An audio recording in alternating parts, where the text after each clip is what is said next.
Okay, update. Naligaw kami! Naligaw kami!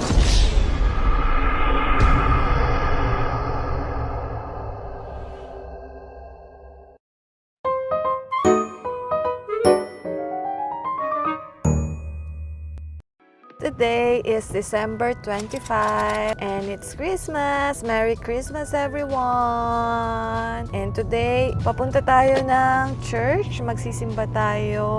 After namin nahatid si sister kagabi, hindi na ako nakapag-vlog. Hindi na rin kami natuloy mag-Christmas Eve dinner. Yun, malayo sa family pero tiis-tiis lang. Umuwi naman si sister ngayon kasi yun nga, walang kasama si nanay at tatay. So at least nandun siya sa Pinas ngayon. Although na late na yung dating niya, mga 6 PM ng gabi, sunduin sila ni tatay. Pero at least magkakasama pa rin sila. So naiwan ako dito. Kasi hindi ako pwedeng mag-leave sa work. So yun, enjoy na lang natin. And ang Christmas naman is all about Jesus. Birthday ni Jesus ngayon. So dito tayo sa church para magsimba and simple celebration kain sa labas. See you later!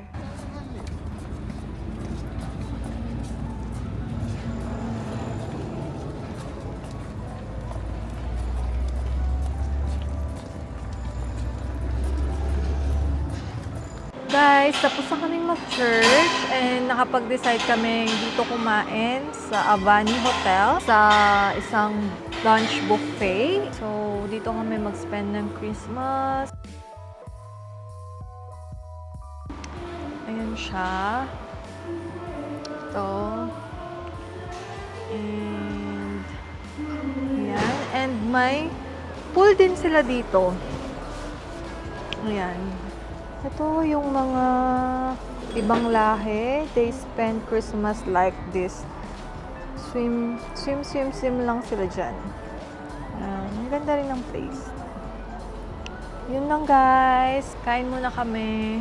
Bye!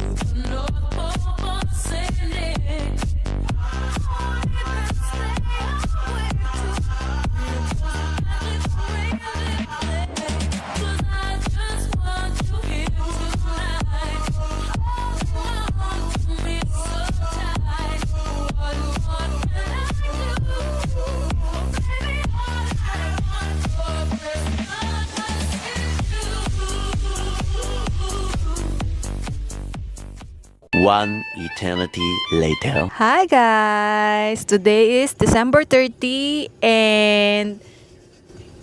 Ano? 7:57 na ng gabi and susunduin na namin si Joyce. Kasama ko si Nikan. Samahan nyo kaming maligaw! Pag sa gabi, kasi minsan makita. Kasi gabi na eh. Oh, madilim kasi. Buti pa kayo, walang pakas. 24 and 25. Tapos 31 and 1. And 2. Tapos simula nung December 22, nag-work from home na kami lahat. Ah, talaga?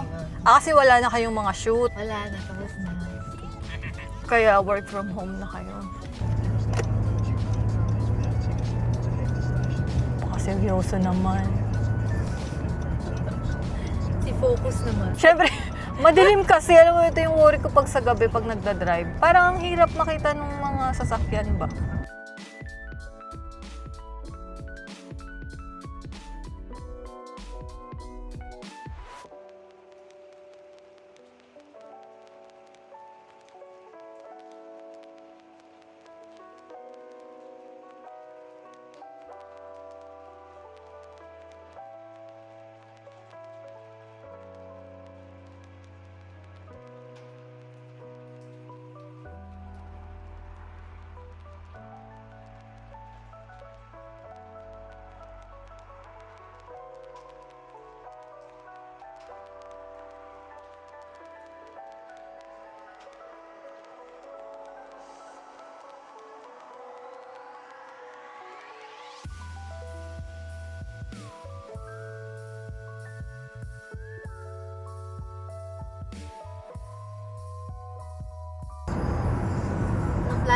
for New Year?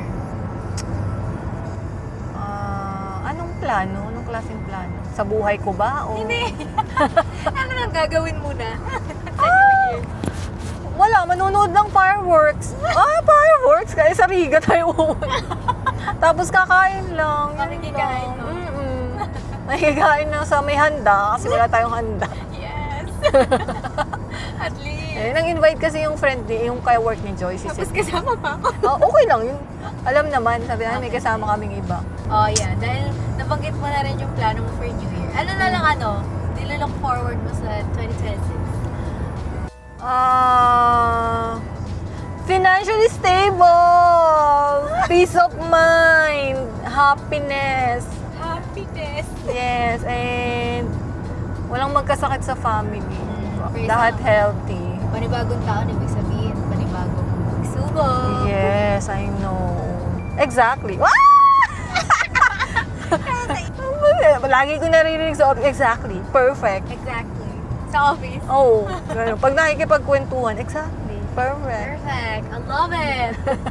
Amazing! Amazing. Ikaw, anong nilulook forward mo?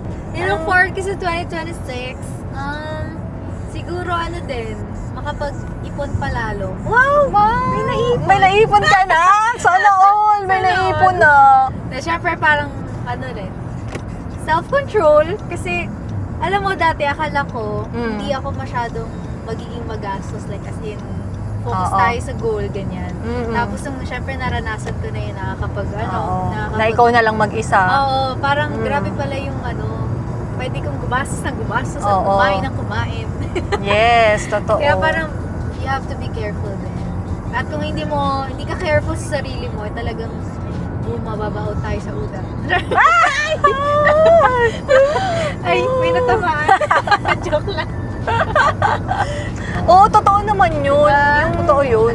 Nagkakandahirap ka, nagwo-work ka. So, kailangan natin ng sa life. Reward. Ayun. Reward!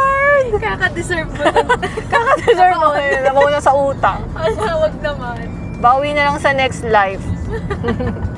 Hopefully, mas maging consistent sa pag-save and goal ko talaga, makakauwi. Hopefully, makauwi na talaga for Makauwi ka Philippines, niyan. for bakasyon and spend time with loved one. Parang pag binibilang ko, oh my gosh, 6 months na lang. Ang bilis kayo. Ang Bilis bilis. nga Ang eh. bilis ng Amo, Yeah. 2026 na. Oh my God, 37 na ako. Wala, ako nape-pressure. 7 ka na. Bakit naman? Wala pa akong baby. Pag nakikita ko yung mga friends ko, may mga anak na sila. Tapos ako, 37, as a girl, baka mapagsaraduhan, mahirapan magbuntis. Tsaka minsan sila nanay nga nanghihingi na ng apo. Sabi niya, anak, kailan ba? Kailan ba bibigyan ng apo? Sabi niya, kahit na lang, ibigay mo na lang sa amin, iwan mo sa amin. Ano yan, aso? Okay. Gusto ko magkaanak, pero parang hindi ko pa kaya yung Responsibility. Oo, financially, parang sa akin nga kulang pa. Exactly. Alam mo, Paano inisip pag ko din yan. nagkaanak pa ako, 'di ba? Wala na. Parang inisip ko, hala, yung sahod ko parang hindi pa makakabuhay ng isang tao. Yung Oo, ganon. yun. Kaya nga humahanga ako sa iba Ang dami nilang anak. Lalo na yung mga walang trabaho. Paano din nila tambay nakapag- lang. 'Di ba? Ang nila, pero kawawa yung mga bata. Siyempre, di mo mabibigay yung gusto Tsaka ng hindi mga rin bata. quality yung- Diba kahit isa lang, pero as of now, sabi nga pag may nagtatanong, kailan ka mag-aanak? Hindi pa ako ready. Kailan ka pa magiging ready? Kasi syempre, hindi naman madaling mag-anak. Masabi mo lang, mag-anak ka na kasi ilang taong ka na. Pero pag financially kasi, parang ang hirap. Yeah. Tsaka parang ayaw mo din ipasa yung financial burden Oo. sa bata. True. Na parang kapag sila naman yung nakakapag-work na boom, ikaw naman ang bubuhay sa amin. Parang gano'n. Ayoko ng din ng ganun. ganun. Kasi naranasan ko rin naman yan kasi naging breadwinner ako. Mahirap. Baka maiyak pa. Diba? Maraming sacrifices. Magkakaroon din yan. Tiwala lang. Will niya, ibibigay niya. Mm-mm. Kung hindi man, blessing pa rin yun. Bagay Marami na namang ibang ways. Sabi ko nga, if ever man hindi ako mabuntis, may IVF naman. Mapera ka! Mapera ka. Eh, IVF naman. Marami Sana nang yung ganun. umahal yun. Ang sabi ni Lord, di ka pa ready. The Lord knows your Wag capacity, muna. capabilities, and your heart.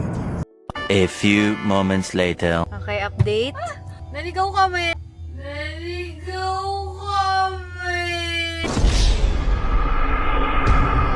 ask you how you are, you just have to say that you're fine when you're not really fine, but you just can't get into it because they would never understand. Pero okay na. Dami kasing pasikot-sikot dito. Yung papasukan na dito. Tapos pag ito naka-on yung mic mo. Ay, hindi naka-on.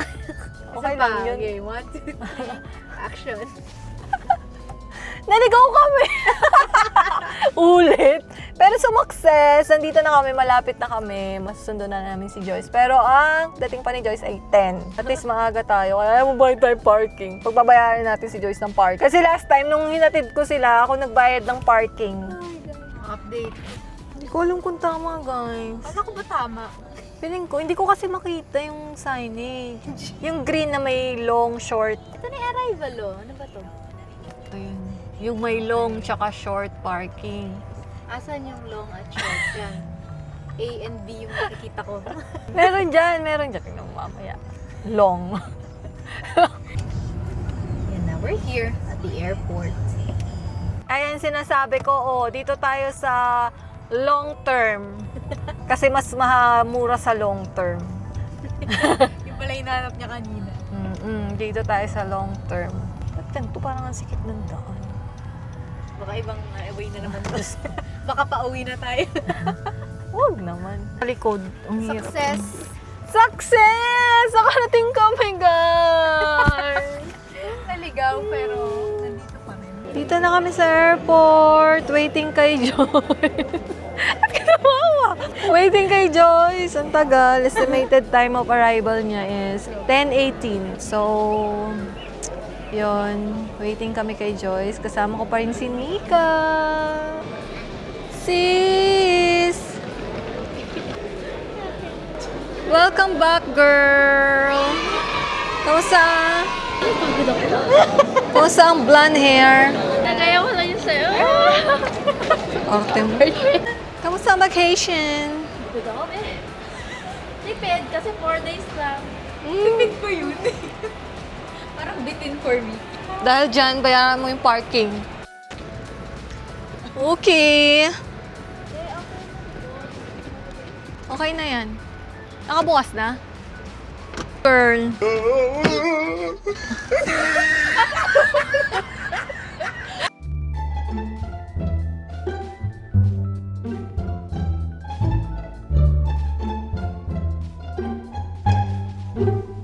Guys, pauwi na kami. Hi, vlog. Ay, hindi pala. Maghanap kami. Today is December 31 and we are just preparing for New Year's Eve. See? Joyce is here and Danica. Nasaan na ba? And Danica.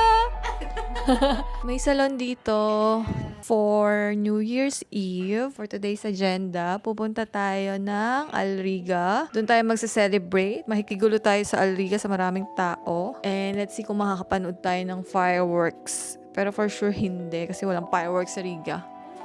Wala. Panoorin na lang natin na online. Kasi last year, parang, wala pala, nasa Pilipinas pala kami last year. Kami nag-celebrate ng Philippines. Sad to say, dito kami today. Today? Dito kami mag-celebrate sa Dubai. Di ba? Say hi to my vlog!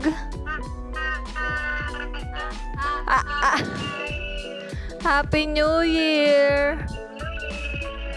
Mahina yung signal nila sa Pinas. Ganun yata pag mag-New Year.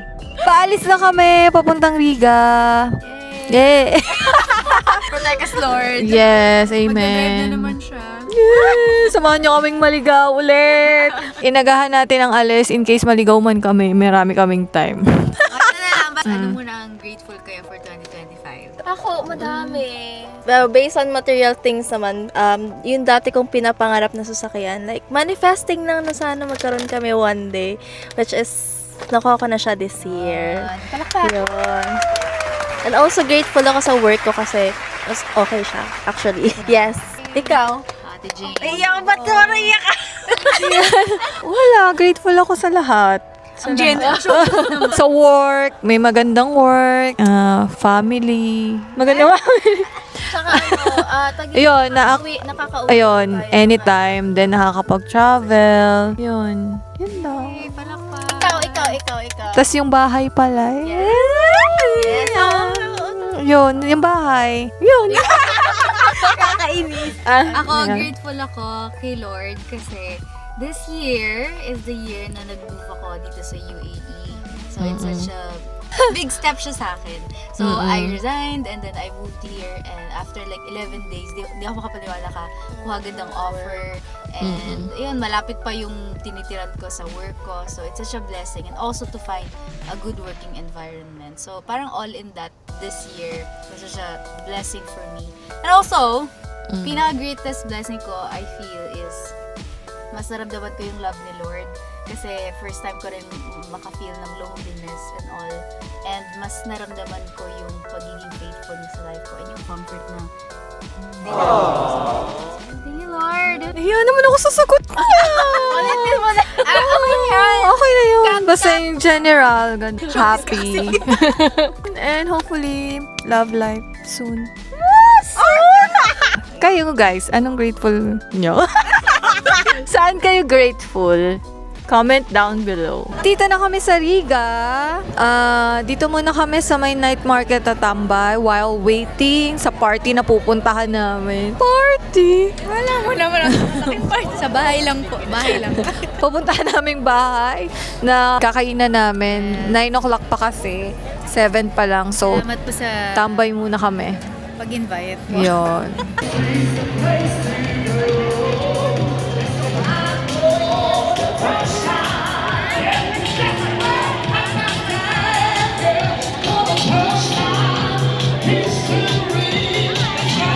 Ako siguro yung natutunan ko this year sa trabaho na try to say no sa lahat ng binibigay sa yung trabaho. Kung yes ka ng yes, parang matatambakan ka at at the same time parang maapektuhan yung mental health mo. I learned also this year na parang okay lang mag-let go ng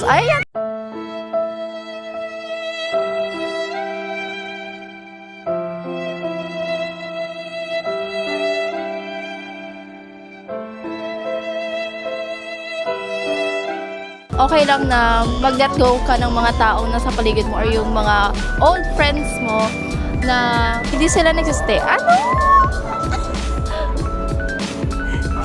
Natutunan ko this year na parang, is it okay to let go people? Kasi parang hindi sila, ulit. It is okay to let people go na hindi sila meant to stay sa buhay natin or sa akin, especially yung mga old friends ko na hindi ko na nakakasama since nagpunta ako dito sa Dubai. Nakakasad lang na yung mga dati kong kaibigan na alam mo yon, nakakausap, nakakasama every time na parang college friend ko siya. Tapos di ba umuwi ako ng Pilipinas, may time kasi na parang nag-set kami ng isang lakad tapos hindi natuloy, hindi ako nakasipot. Siguro yun yung time na nagtampo siya sa akin. Tapos every time na umuwi ako, niyayaya ko na sila. Sabi niya hindi na daw siya pwede. Yung schedule niya daw is full na. Parang iniisip siguro niya is nagbago na ako, hindi na ako yung dating ako. Siguro ganun yung iniisip ng mga old friend ko na mga hindi ko na nakakausap. Sa isip ko lang naman to, na nakakasad lang na may ganung part na nangyari ng 2025. Yes. Yes.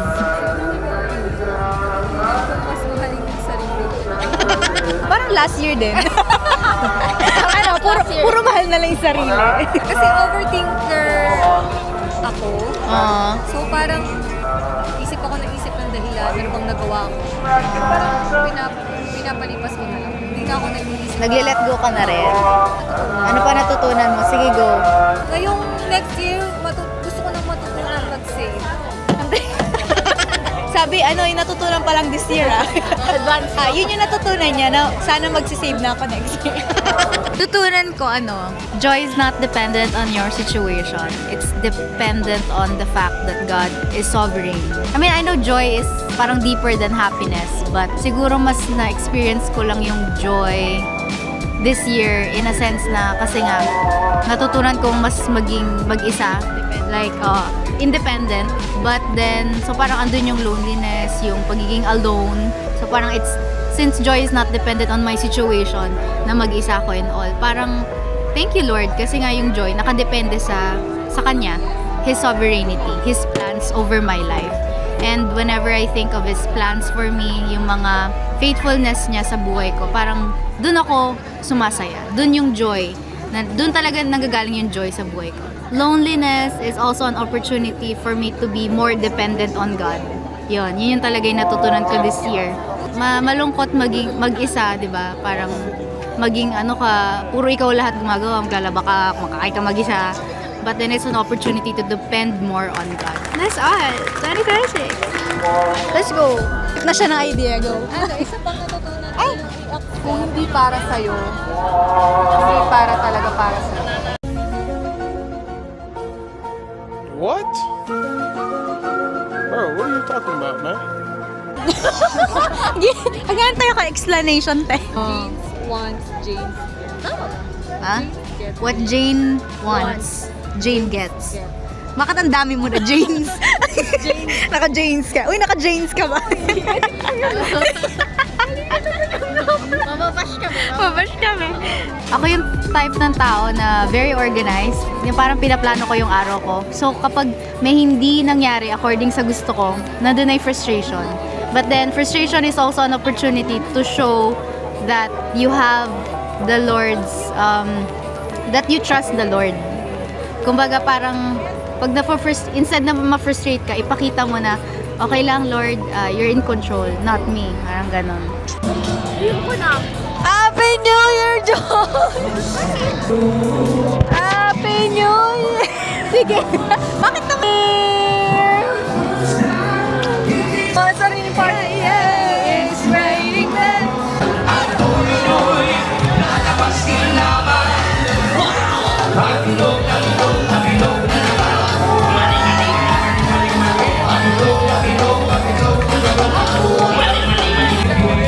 Kilala niyo ba si Barbie?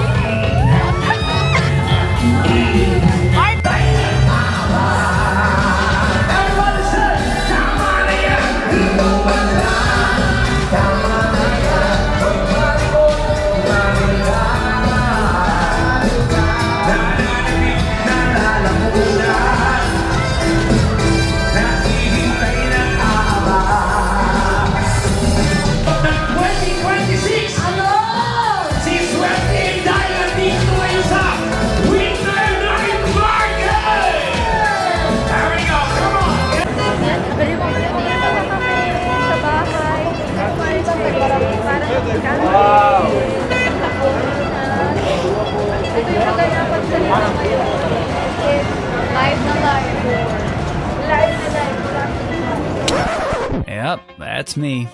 You're probably wondering how I ended up in this situation.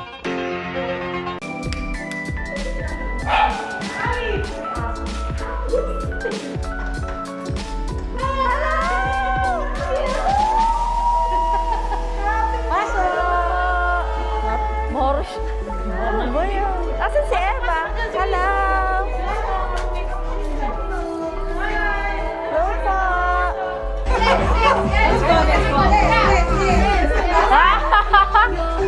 Ay, gusto mo mag-yellow din ako.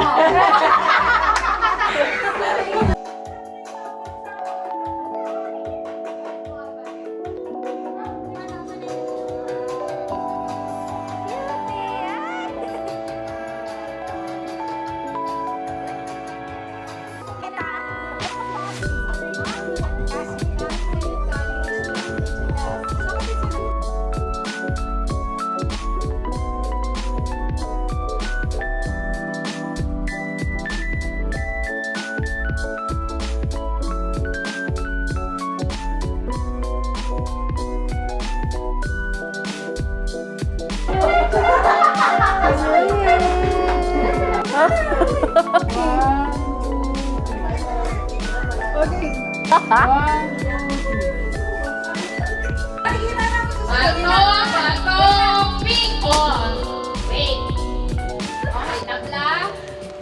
Harap na kayong dalawa.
Dito na kami guys, kakauwi lang namin galing Alriga. So time check, it's 3:45 in the morning.